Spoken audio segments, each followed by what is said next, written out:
Luke 22:14-22.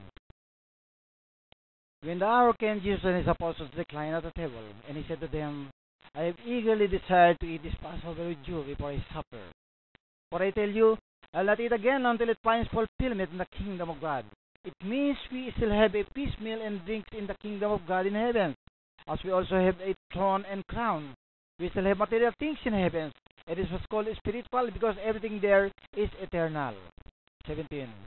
After taking the cup, he gave thanks and said, take this and divide it among you.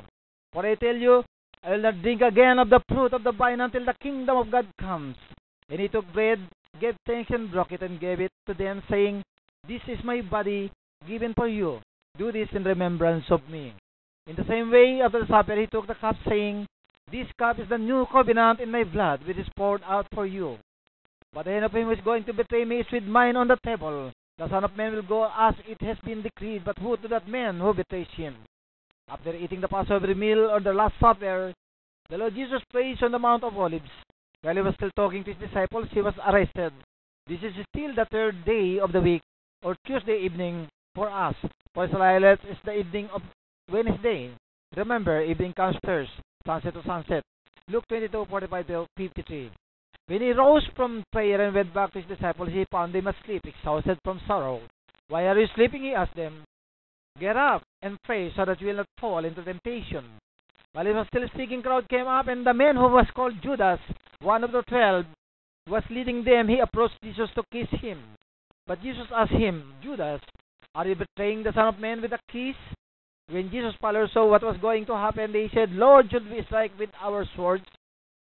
And one of them, Peter, struck the servant of the high priest, cutting off his right ear. But Jesus answered, no more of these. And he touched the man's ear and healed him. Then Jesus said to the chief priest, the officer of the temple guard, and the elders who had come for him, am I leading a rebellion that you have come with swords and clubs? Every day I was with you in the temple courts, and you didn't lay a hand on me. But this is your hour when darkness reigns. Then Peter responds to the Lord Jesus, Luke 22:54-62. Then seizing him, they led him away and took him into the house of the high priest. Peter followed at a distance. But when they had kindled a fire in the middle of the courtyard, and they sat down together, Peter sat down with them. A servant girl saw him seated there in the firelight. She looked closely at him and said, this man was with him. But he denied it. Woman, I don't know him, he said. A little later, someone else saw him and said, you also are one of them. Man, am I not? Peter replied. About an hour later, another asserted, certainly this fellow was with him, for he is a Galilean. Peter replied, man, I don't know what you're talking about. Just as he was speaking, the rooster crowd, the Lord turned and looked straight at Peter. Then Peter remembered the word the Lord had spoken to him. Before the rooster crows today, you will disown me 3 times. And he went outside and wept bitterly. This happens prior to sunrise of Wednesday. Prior to sunrise of Wednesday. On the 4th day of the week, or Wednesday, at very early morning, the guards mocked Lord Jesus. Luke 22:63-65. The men who were guarding Jesus began mocking and beating him. They blindfolded him and demanded, prophecy, who hit you? And they said many other insulting things to him. The Lord Jesus was taken before the council of elders of the Jews at sunrise on Wednesday around 6 a.m.